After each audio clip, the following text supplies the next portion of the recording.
Are you struggling to stay fit with your busy schedule? I get it. That's where Nerd Fitness Coaching comes in. I recently tried their one-on-one online coaching program, and it was a game changer. My coach, Matt, created a personalized workout plan that perfectly fit into my routine. Whether you're at home or in the gym, Nerd Fitness has you covered. They even offer tailored nutrition plans to help you crush your goals. All managed through their easy-to-use app. It's like having your own fitness Yoda, guiding you every step of the way, young Padawan. Over the past 8 years, Nerd Fitness has helped over 10,000 busy nerds like me level up their health and fun in sustainable ways. And here's the deal. Mention Commander's Quarters when you sign up to get $50 off your first month of coaching. That's more value than a soul ring in your opening hand. No long-term contracts, no cancellation fees, and a 30-day money-back guarantee. So why not give it a shot? Visit nerdfitness.com/coaching to learn more and start your journey today.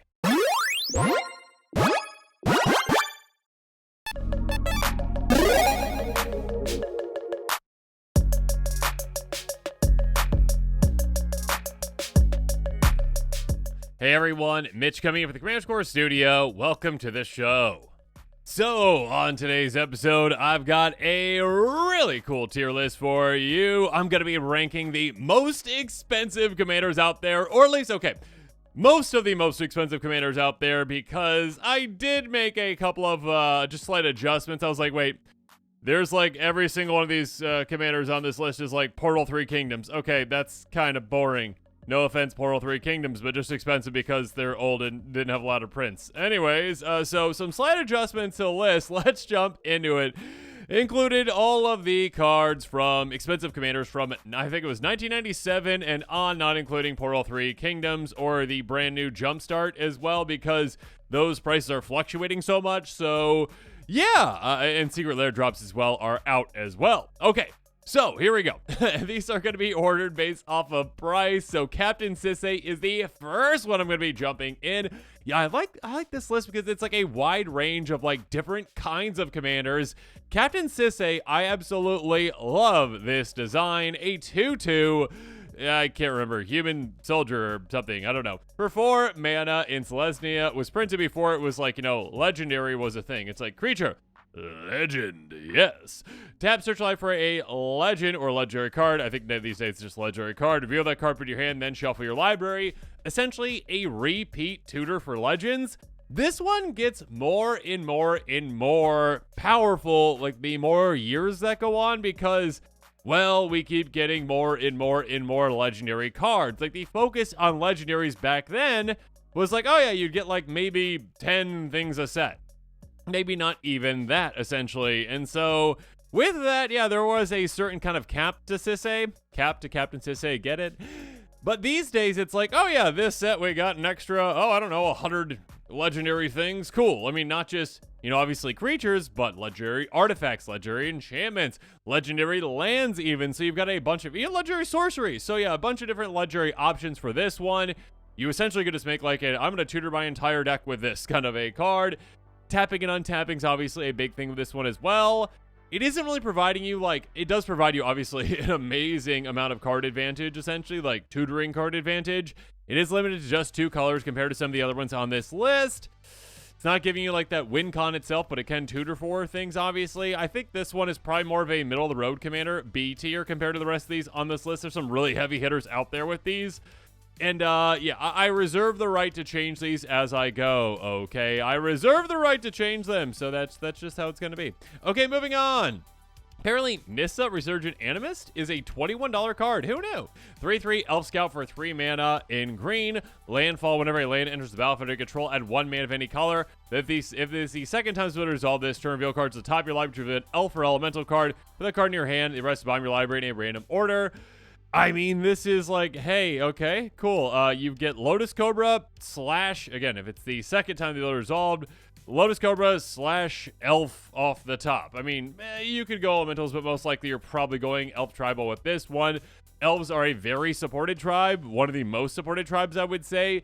You are 2 colors, but again, it's easy to, 1 color, but it's easy to use and abuse landfall with this, so you can very easily get a good amount of mana out of this, again, Lotus Cobra style, while also getting a bunch of elves off the top to elf ball quite quickly. Again, with the support, with the support that you have for elves, this one makes me want to put it probably around where Sisei's at, actually. So we're going to put this in the B tier for now. And again, I reserve the right to change that. But yeah, I think for now, again, with the combination of value that you are getting, and again, just how supported elves are, it's just really hard, like, when it comes to a tribe that is so supported. Again, like, elves, zombies, dragons, like, just at a base level, goblins, just at a base level, with the amount of support that you have for that, it's tough to move it lower than, like, a B tier for most lists, typically. But yeah, I do think there's a cap to it, again, with this one being, obviously, a monocolored commander. Moving on, Ragavan Nimble Pilferer, a 2/1 monkey pirate for a single red mana, deals combat to a player, create a treasure token, exile the top card of the player's library. Till end of turn, you may cast that card. Now, this is a commander that is definitely not bad. It is a bit more limited than, say, like, you know, its impact in other formats. Because in commander, you're like, aha, I get my monkey pirate out on turn 1. Turn 2, I swing at you. Haha, I get a treasure. And until the end of the turn, cast that card. I can't cast that card. Okay, all right. Next turn. Okay, that player's got a blocker now. Okay, so I can't attack them. Okay, next player. I hit you. Haha, I get a second treasure. Cool, a spell. I can cast it, maybe. And of course, at some point, you can double strike it. But, like, you need a lot of luck off the top of libraries to actually get things going with this one. Oh, okay, Ragavan, where do I put you? Okay, this is where, like, things really start to get hairy, I feel like. Not a monkey joke. But yeah, it's either, like, C or D. It's not quite to level. It's definitely not to level of either of the other two commanders I've already talked about, in my opinion. I think it's probably, I mean, it's going to be, I think we're going to get a lot of Bs. Oh, let's just keep it. Oh, I'm going to offend a lot of Ragavan fans with this. But okay, let's put in the D tier for now. I am very sorry, Ragavan fans. Like, there is a good amount of value out of it. You can get a quick start with it. But again, like, you got to take out all 3 players too. Okay, moving on. Kakusho the Evening Star. A 5/5 dragon sphere with flying for 6 mana in black. When it dies, each opponent loses 5 life. You gain life, your life lost this way. A card that back in the day, like old school Commander, was like, my gosh, this thing is so good. And these days it's like, oh yeah, cool, Kakusho, yeah, okay. Like, I mean, let me know in the comments below. I haven't seen a Kakusho deck, like, in person in a long time. Like, I've seen it in play for another deck, but I haven't seen it, like, as the commander of the, you know, an actual deck. Interesting. Regardless, $22 for this one. I should be saying the prices as well for these.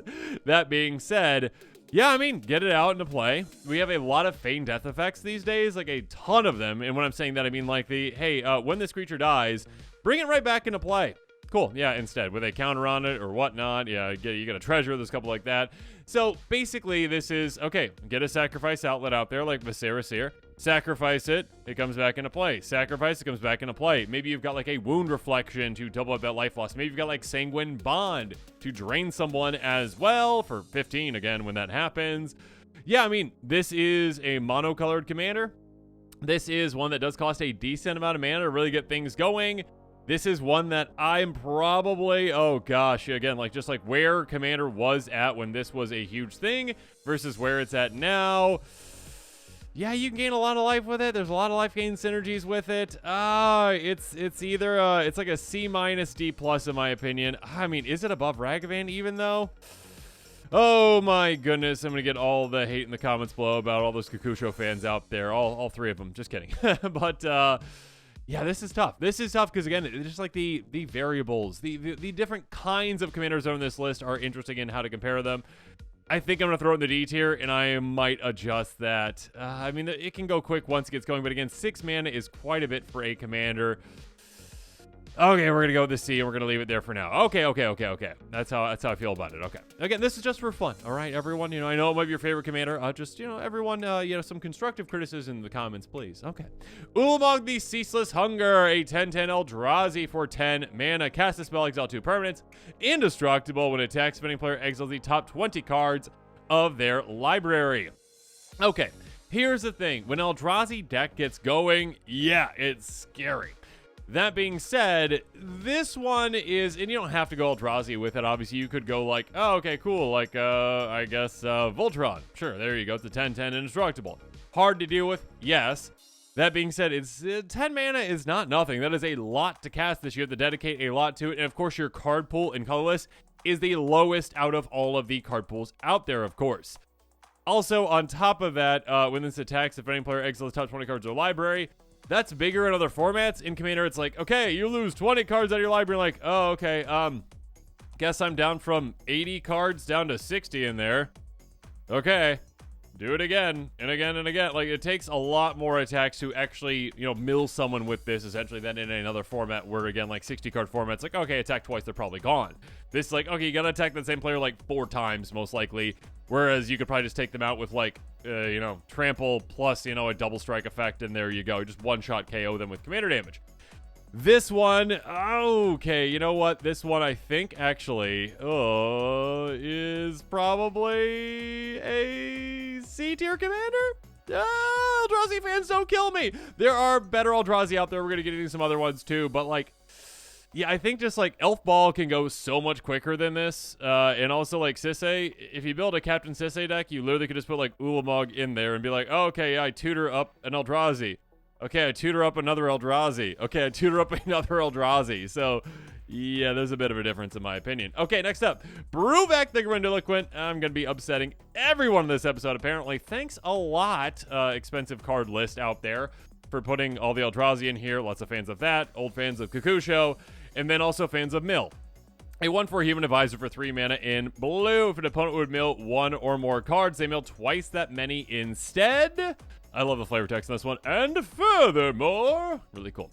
Yeah, Bruvek is obviously a commander that makes mill very possible. Like, again, mill's biggest weakness is, in other formats, again, you mill 1 person for 60 cards. Well, less, obviously, with cards drawn and that kind of stuff, too. But let's just say 60, okay?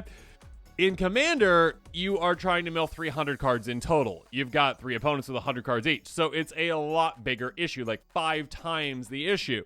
This one basically cuts that in half and says, you know what, I'm going to help you out. You just got to basically mill 150, which is much more reasonable to get to. I mean, I'm just kind of, easy mathing right here, but that's basically what it is. That being said, mill is still kind of weak compared to other avenues to victory for a couple of reasons. I mean, you gotta really, there are a couple effects, obviously. This does combo with some things too, yes. But like, unless you're utilizing those cards, they're like, okay, mill half your library, you gotta kind of work at it quickly or the player's gonna take you out before you can do it. And also, here's the thing, if someone just happens to have any way to shuffle their library, you're in trouble, especially if they have just a free way to shuffle it, like we'll get to here in a bit with like a Shuffle Titan, one of the Eldrazi Titans that just happens to shuffle. If it's in their deck, and you mill that, and it just automatically shovels their entire deck back, then you're in trouble. So, I'd say just because of the weaknesses of mill inherently, Bruvek, you are a D-tier commander. Please don't kill me, mill fans out there, okay? I know mill's fun, but, it's not all that powerful compared to other strategies, even though Bruvek is probably your best chance at it. Okay, moving on. Ortak, the Deepest Foundation. There's no V in there, but I just added that. Anyways, 6/6, God with Vigilance for 6 mana in white. If 1 or more creature tokens be created under your control, 3 times that many of those tokens are created instead. When it dies, return to the battlefield, tapped and transformed, or its control, it flips over into a land. Cool. Taps for a white, and then also pay 2 and a white, tap, transform it. Activate only if you got 3 or more creatures that attack this turn as a sorcery. Very easy to meet that requirement. That being said, obviously the front side is what you're focusing on, and just the back side's just like, hey, cool, I can flip it over quite easily to get it back. So you can kind of skip around commander attacks in some ways with that, obviously. That being said, yeah, tripling up tokens is a very, very powerful thing. Here's a limiting factor on this one. Number 1. Mana value at 6, again, like, it is quite high up there. That being said, also, the more limiting factor potentially is that you are in, and this is where I also upset mono white fans out there too, you're in the weakest individual color when it comes to monocolor decks out there. I'm sorry, it still kind of is when it comes to card advantage as well as ramp. Yes, white has gotten more and more and more help over the most recent years, but still I think it is lagging behind a little bit compared to other colors. I mean, red's probably the closest, but again, red has now a ton of impulse draw and other things as well to take advantage of. Those ritual effects too. Whereas white's like, I got treasures, and all the colors are like, we have treasures too. Okay, like Smothering Tithe is like not hard to put in a lot of decks that have white too. And Smothering Tithe, again, probably should have been made more mono white help. But anyways, that's a different discussion for a different day.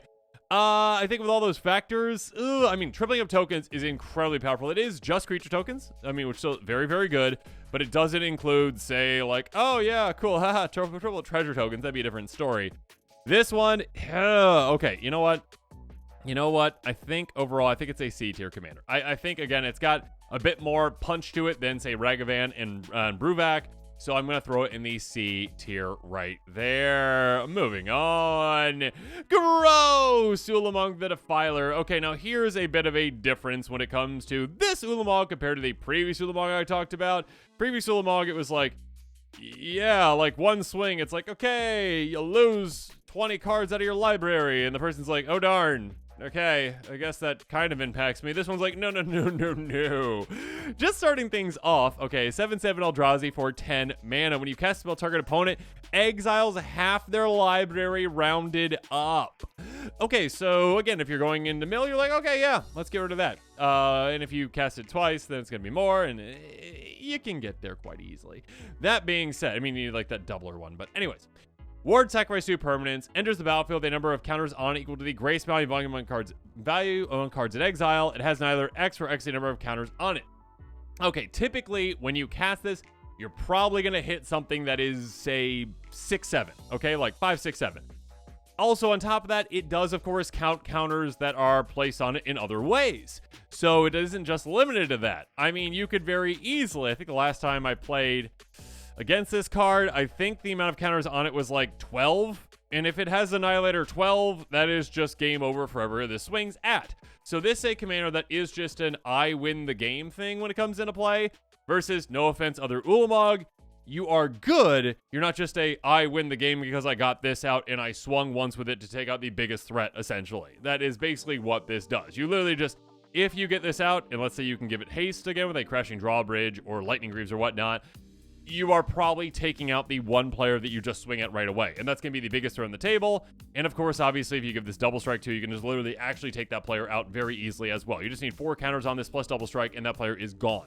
So yeah, this is a I win the game. If I just swing a couple of times with this, the players are going to be gone from it. And of course, like, you can just hamstring some decks just by casting this again. Like, let's say you're playing against a deck that is built around a specific combo potentially, or to specific cards, and you just target that opponent with it, and then those cards are gone off the top half of their library.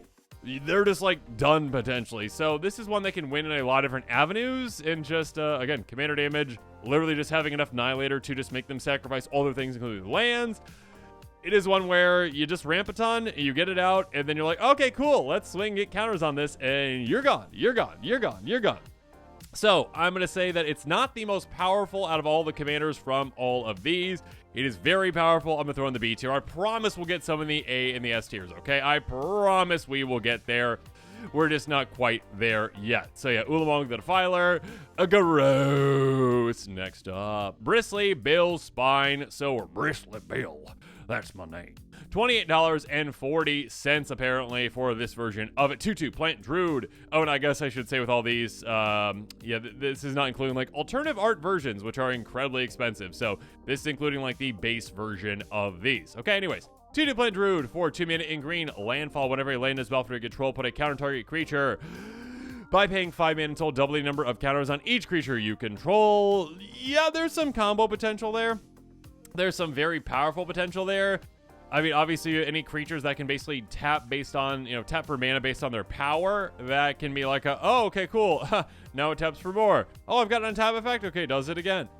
Yeah, you can do some really powerful things with this. You are limited to mono green. I will say that. So that is like mono green's probably one of the best colors that you can have a mono color of. Like, you have ramp, you've got card draw, you got a lot of things with this. You've got some cards that can work really well with this, obviously. It's a very low to the ground commander. You, of course, can just dump a ton of mana into this. It's very easy to ramp again to actually double up those counters so quickly that your opponent's head will spin. And again, there is combo potential there as well. Overall, where does it fall, though? Where does it fall? Oh, I think because of the combo potential, I probably want to put Bristly Bill into the B tier. Maybe that's just because it's Bristly Bill, BB, and then the B tier. There you go. But it's either like, it's like a C plus B minus, I would say, most likely. Moving on. Dosin the Falling Leaf. A 2/2 Human Monk for 3 mana in green. Players can play spells only their own turns. Okay, so this one's $31, and again, this is where like kind of the fun part of the whole experiment of looking at all the expensive cards and being like, okay, yeah, well, this is one of them. All right. Dosen the Falling Leaf, you are... I'm sorry, Dosen. You're a D tier commander. I mean, you're like a D minus. If I had like an F on here, that would probably be down there. No offense, Dosen the Falling Leaf. Probably there's some fans out there of it, I'm sure, right? But like, and it's a cool effect. It's like, okay, yeah, just play spells during your turn. So again, this is... Okay, let's be honest. Let's just take a step back.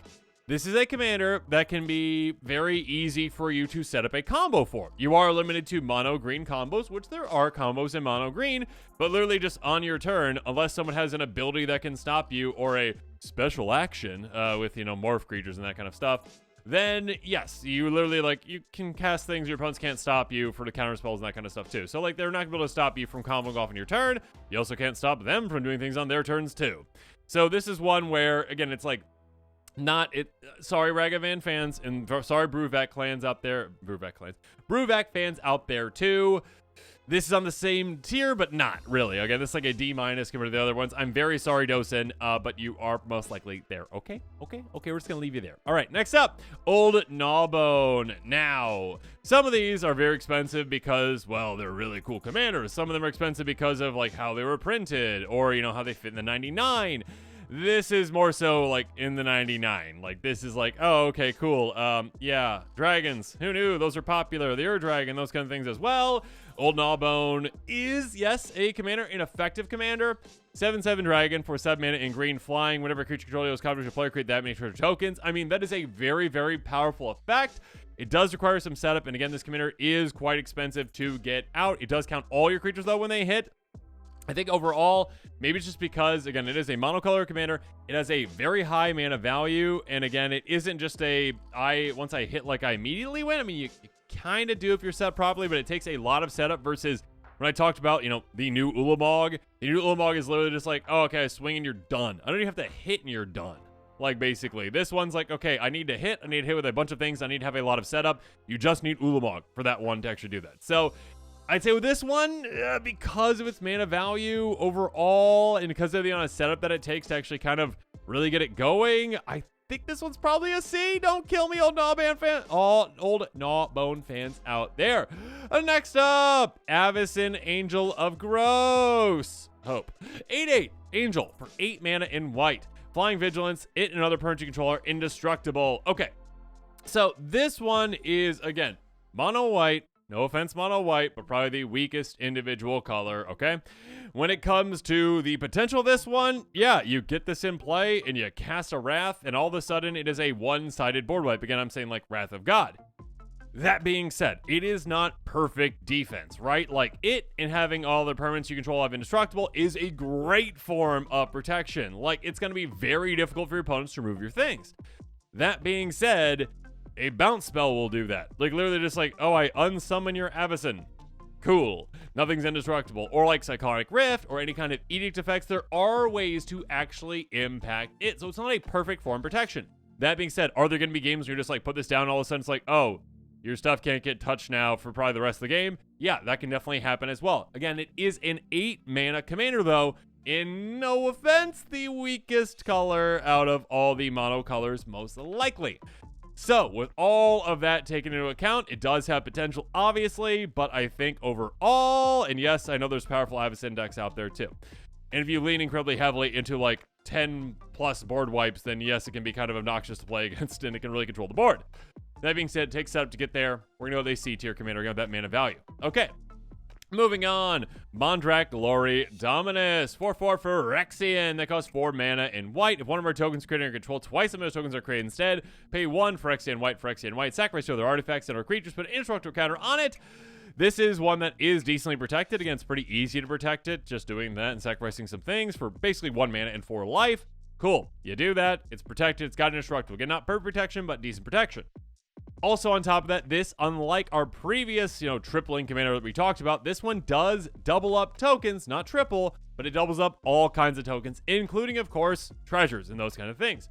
That being said, again, you are limited to mono white, and I'm just going to keep hammering that home apparently, and my apologies, mono white fans out there.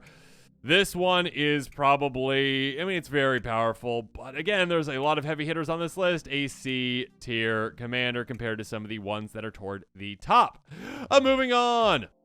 Ulamog the Infinite Gyre, a 10/10 Eldrazi that is indestructible, costs 11 mana. When you cast it, short target permanent, Annihilator 4. And on top of that, it's got the Shuffle Hulk thing, basically, the Shuffle Titan thing, whatever it is. Put in a grave from anywhere, its owner shovels in the grave in the library. Cool. Doesn't really matter that much for it as a commander, really, but yeah, 10/10 Indestructible Annihilator 4, already, you got my attention right there. It does cost 11. You're destroying one thing when it comes into play versus other Ulamog. I mean, we've talked about 3 Ulamog so far, right? The first Ulamog I talked about exiles 2 things. This one, again, Annihilator 4 is quite nice, obviously. That is, it's not game ending against a player when you swing like the brand new Ulamog, which can be like 6/7 plus very easily, maybe even more than that. This one is like, it's very detrimental to the player that you're swinging at, obviously. Like, but like if you're swinging at someone who's got a bunch of tokens, maybe they can kind of like survive for a bit.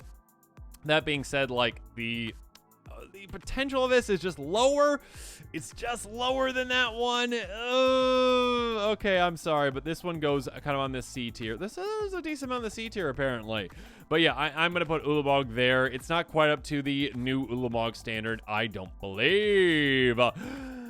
But maybe that other Ulamog should go up a tier. I don't know. Okay, the first sliver. There we go. There's a lot of different decisions to be made, and kind of when I look at it at the end, I'll see if it feels right. All right, the first sliver. All right, this is where we really step things up, and it's like, oh, okay, yeah, that's just a different league. A 7/7 sliver with Cascade for 5 mana. Wooburg, 1 of each color. Sliver spells you cast have Cascade. Cascade is incredibly valuable. Basically, just free value off the top of your library. Slivers are kind of the most lord tribe, I guess is the way to say it. Like literally every single one of their creatures is like a lord that just helps all the other ones. So you just have, oh, okay, cool, I cast one. Oh, a Cascade, I hit another one. Oh, that just helps all my other ones. Like literally you're just building this absolute juggernaut of an army that just keeps getting larger and larger and more threatening every single time you do something. And just be able to cast like things off the top of your life for free is pretty insane. Again. It's a tribe that only gets support here and there, but it has enough support right now. And again, literally every single one of the creatures are a lord. So it has probably more lords than any other tribe out there, basically. This one is, in my opinion, probably an S tier commander. It is just so good, and so much value can be had with it. Next up, Kozilek, Butcher of Truth, a 12/12 Eldrazi for 10 mana. When you cast a spell, draw 4 cards. Annihilator 4, and again, the whole Shuffle Titan thing. So again, this one is along the lines, obviously, of Ulamog. The other one, they're basically the exact same thing in some ways. This one, though, does not have Indestructible. This one has the same amount of Annihilator. This one does have 2 extra powers, so it is just a 2-shot KO inherently, or a 1-shot KO with Double Strike, whereas the other one, I believe, is a 10/10, right? This one does not destroy anything when it comes into play or when you cast it, but this one does draw you some cards, so that's some nice card advantage. Again, is 10 mana. It's not just an I win the game right away kind of a card. It does replace, some things in your hand, which is quite nice. I'd say it's probably more along on par with that other one, though. It's probably right along the same line, so I'm going to be putting it in the C tier. Again, maybe I need to start moving some things up because, yeah, it's getting a bit top-heavy, but there are some ones in there that I think that do fit in between. Vorinclex, top-heavy, I mean bottom-heavy, middle-head. All right, Vorinclex, Monstrous Raider, a 6/6 Phyrexian Praetor, Trample Haste for 6 mana in green. One of our counters we put on a permanent player, put twice the many of each of those counters per the player instead. If an opponent would do that, they get half as many. So, in a way, this can shut down certain decks your opponents might have. Like, your opponent has a counters deck, this probably can shut it down. Where they're like, oh, I would get a counter on this, but I don't. So, therefore, I get none. Oh, no. Versus you, yeah, you can double up counters. Of course, like, this applies with Infect or, Toxic, basically, like poison counters. That's quite nice. Planeswalkers, so being able to ult with Planeswalkers right away, that can be quite powerful, too. And yeah, overall, +1 counters, charge counters, lots of different kinds of counters. 6 mana, again, is on the guys, I was gonna say higher end of the mana values, but we've got the Eldrazi to, bring up those. But like overall, I'd say like 6 is where I start to consider like, okay, that's a high mana value commander. Like, okay, usually like, okay, 1, 2 very low, 3, 4, 5 is like the middle, and then 6, it's like, oh, Yeah, that's a lot. Maybe 1, 2, 3 is the low. Regardless, 6 is a good amount for a commander. Yeah, there's some, I mean, like, immediate, like, Planeswalker activation. Again, like, you can take players out with poison right away, but you're limited to monocolor. Oh, goodness. All right, C tier. It's getting quite busy in the C tier, but, you know, that just happens sometimes. Okay, Emrakul the Promised and a 13/13 Eldrazi for 13 mana. Costs 1 less cast for each card type on cards in your graveyard. When you cast it, gain control of target opponent on the player's next turn. After that turn, the player takes an extra turn. Flying, trample, protection from instants. All right, so this commander is one that can cost a decent amount less with you getting more and more things into your graveyard, so you can set yourself up that way. Taking control of an opponent's turn can be game ending for that player. It really just can. Like, if you literally just take control of their turn, you can wreck their board state. You can wreck their hand in that one turn. Literally just, okay, yeah, I make every single wrong decision. Oh, I've got some removal here. Let me use it on my own creatures or on my own things. Oh, okay, that player over there has got a good army. I'm going to swing right into them with this army. So basically, you can take down the biggest player at the table, the player that's got the best board state, and you can take them down to, well, yeah, a position that's much lower by just destroying their entire plan, essentially, and saying, you know what, we're not doing that right now. We're doing something else. So I'd say this one is one that, again, when you cast it, can just wreck a game for someone. On top of that, it is hard to deal with, protection from instants, so yeah, most like target removal is not going to deal with it. Obviously, a board wipe can deal with it, but yeah, most target removal, no. It is a 2-shot KO with flying and trample, so it's going to be able to get through on most players. On top of that, you just give this double strike, and it's a 1-shot KO. 13 minutes a lot, but again, that can be reduced, obviously, quite quickly. You could probably get this down, you know, at least to like 9, 8 mana pretty regularly. And again, it is like a, depending on the situation, like I wreck the game for you and probably another opponent, like with the swing from someone else as well. It's a good amount of mana though. I'm going to throw you in the B tier. I think that's where we're going to put you. It's either B or it's like a B plus, A minus probably. Oh, that A tier. It's just, we'll get there. We will get there, okay? Next up, Ashcoat of the Shadow Swarm, a 3/4 rat warlock for 4 mana in black. When it attacks or blocks other rats you control, get +X/+X to every X number of rats you control. Beginning of your end step, you may mill 4 cards. If you do, return to 2 rat creature cards you grave to your hand. I mean, like, yeah, like, it's great for rat tribal. There's only so many rats out there that are good. I mean, like, you literally could just go, like, you know, those deck and have any number of rats, like those kind of cards. Yes, it's just like, it's not nearly as supported as a tribe like, say, again, elves. Is it definitely not like a tribe like slivers either. It is one that, again, if you just chuck every single one of the rats, you know, the, what do you call it? The relentless rats, that kind of stuff in a deck, yeah, you can hit really hard. And again, attacking or blocking, pumping all of them, you can get things really quickly. And then getting 2 rats in your graveyard to your hand, like, if you just go, like, really hard into all of that, you can be pretty effective. You're in a decent color for mono. Okay, it's not the worst. It's not the best. Ashcoat, you are a C tier commander. $50 though. My goodness. All right, moving on. Sliver Legion. All right, we already talked about slivers and just how incredibly powerful they are. 7/7 sliver for 5 mana, 1 of each color. All slivers get +1 for each other sliver on the battlefield. This is just a giant anthem for a massive, like, coat of arms anthem, but just for you. I guess technically not just for you, because if your opponents have slivers too, this does help them as well. This is like the old school way of like, hey, yeah, like the Lord effects affect everything on the board, including your opponents as well. That being said, assuming you're not playing against slivers, yeah, this is quite powerful. Obviously, again, incredibly supported tribe. Is it quite the level of first sliver? I do not believe so, because again, first sliver just gives you so much advantage. Just like, okay, I cast sliver, I cast another sliver, cast another sliver. You just fill the board so quickly. The massive pump effect, though, I think this one's probably more so an A tier commander. I think this is the first of the A tier commanders I'm going to throw out there right now. Moving on, Sliver Overlord, a 7/7 Sliver Mutant Legend for 5 mana, 1 of each color. 3, search the library for a sliver card, reveal that card, put it in your hand, then shuffle. 3, gain control of target sliver. So this is one that the second mode, again, like, isn't all that relevant typically, unless you happen to be playing against another sliver deck or a changeling deck. But here's the thing. There is actually a card, I can't remember the name of this one. My apologies. I built an entire deck around it with this as the commander, which is gross. I think I named the deck like Brutal or something like that. Make sure you check it out at some point. But basically, you just go tutor for that card because it's like one of those changeling spells that is technically also a sliver. go get it, put it in your hand, and then cast it, and then all of a sudden, an opponent's creatures all become basically changelings. Each creature has every single creature type. That means slivers as well, so you can then start to gain control of their creatures with the slivers. That being said, you're probably not building specifically around that. This is just really good for, okay, tutor for a sliver that you need, tutor for another sliver that you need, tutor for another. This is literally going to let you just be a way to tutor for the best slivers in your deck for the situation that you need them. This is incredibly powerful in that way. Again, a very supported tribe. I'm going to say that this one is also an A tier commander. It is not quite up to the first sliver, but it is very good. Moving on, Edgar Markov. One of the most powerful aggro commanders out there. It is so incredibly fast. It is very, very fast. A 4/4 Vampire Knight for 6 mana in Mardu. Eminence, gross. Whenever you cast another vampire spell, if Edgar Markov's on the command zone on the battlefield, create a 1/1 black vampire creature token. First strike haste, attacks, put a counter each vampire you control. So basically, I mean, the thing that matters here the most, like, that is nice. That if you get Edgar Markov out, you get to pump your vampires. You don't necessarily need to do that. Basically, again, vampires are one of the most supported tribes out there, kind of like elves as well. That being said, this is like a free ley line that you just start the game off with that your opponents can't interact with. You just get 3 extra vampires every single time you cast them. So you have a bunch of low-to-the-ground effective vampires, some good lord effects out there too. You actually get, again, additional vampires every single time you cast vampires. You flood the board incredibly quickly.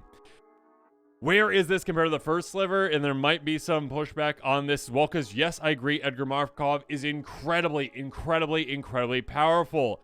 That being said, I don't think it's quite to the first sliver level. Don't hate me, but I think this is more of an A tier commander compared to the first sliver. Vampire fans out there might be flooding the comments right now. It's probably like an A+. It's probably right. It's just close to there, but I don't know if I can get it up there with the first sliver. I don't think I can. Okay. Shield of the Apocalypse. A 4/5 for Phyrexian Praetor for 4 mana. Death Touch. Whenever you draw a card, you gain 2 life. Whenever opponent draws a card, they lose 2 life. Okay.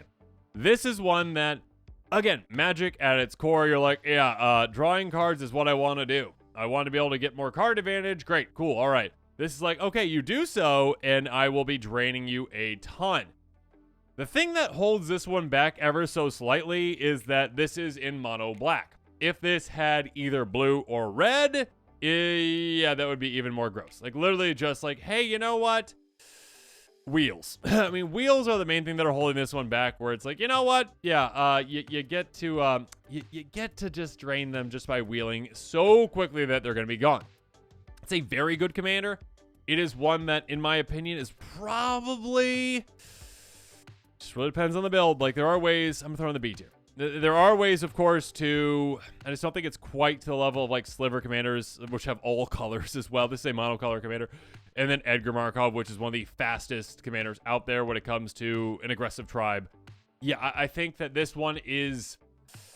yeah, I think this one's a B tier commander compared to all the other ones. It's a very, very good, very, very potent commander. There are, like, certain combinations with it, obviously. Players are just going to have to deal with it, like, quickly, or they're going to get drained quite quickly. You obviously can take advantage of you drawing cards and draining, and then having, like, Sanguine Bond in play as well, or some, like, Wound Reflection, like, doubling effects, or, like, Underworld Dreams, other effects that just punish opponents for drawing cards too. Yeah, again, because, like, you do lack the red or blue, and you don't have, like, the wheel aspect of this, like, yeah, there's, like, one black wheel card, like, I can't remember what it's called, but anyways, Dark Deal or something like that. It's not quite there, I don't think. Uh-oh, here we go. Scroll too far. Last one. Sliver Queen. Okay, Sliver Queen is a oh, there we go. Sliver Queen. There we go, like I just said. Sliver Queen is a $259 card. Wow. 7/7 legend with for 5 mana. It's a sliver. Okay, there you go. For 5 mana, 1 of each color. Counts a sliver. It's so old that it has to say that. Pay 2 a sliver token to play 2. This token is a 1/1 colorless creature. Yeah, being able to, like, it's funny because it's like basically Ant Queen. It's essentially Ant Queen, but for slivers. But that does make a massive difference because, yeah, Sliver, again, is a very important creature type. It is literally just like, hey, you know what? Oh, okay, I get a 1/1, a little 1/1 in play. Oh, wait, but I've got all these other slivers in play, so it's got, like, +4/+4, flying, shroud, haste, all these other things. Whenever it enters the battlefield, deals damage. You have a bunch of different effects, essentially, that say, like, oh, okay, cool. All these other sliver effects, I get all of those just by paying 2 mana into this massive, massive threat I'm going to be having. It also has certain combinations, too, like certain combos. Like, oh, okay, cool, yeah, I have Ashnod's Altar out. Okay, now I can just freely make slivers whenever I want to. And if you have, like, impact tremors or whatnot, or that kind of thing, or that one sliver that's like, hey, sliver enters the battlefield, like, ping people. Cool, you just win the game. So it's got combo potential as well. It has no protection, though. It is not quite to the level. Again, it's probably that same level like the A-tier slivers. Like, I'll just put it next to all these slivers, too. It's probably that A-tier level of slivers. It's very, very, very potent. Very, very, very good. Might be able to argue for it above that, but I think, like, the first sliver is just above all the other slivers, so therefore I think I do put that in the S tier. I think overall, I feel pretty good about this. Again, this is an interesting one where it's like, I like breaking down the sets, like, and it seems like those are a bit more close when it comes to, like, the top commander versus the bottom commander, depending on the set. This one's more like, yeah, it's just expensive commanders. Like, you have Dosen in here, but then you got the first sliver. Like, you have Dosen all the way first sliver, there's a giant gap in between. And a lot in the C tier, but I do feel pretty good again about most of the tiers, I feel like, and the distinctions between them. Maybe Bristly Bill moves a little bit, but you know what? I think I feel pretty good overall. I like to sing like a swath of commanders and just being like, okay, like comparatively, how do they fit? So yeah, let me know what your thoughts are on these in the comments below. Again, like, let me know your thoughts on these commanders in general. Like, again, like, just on the concept of just looking, you know, between Dosen all the way to the first sliver. I think it's fun just to see kind of how things have evolved and just changed over the years. And again, just like, what's expensive doesn't necessarily mean what is good, but it is interesting to see, okay, just with this swath of cards, where do they fall in the tiers? And with that, this episode is coming to a close. Make sure you comment below with your thoughts on this one. And of course, as always, thanks again and have a good one.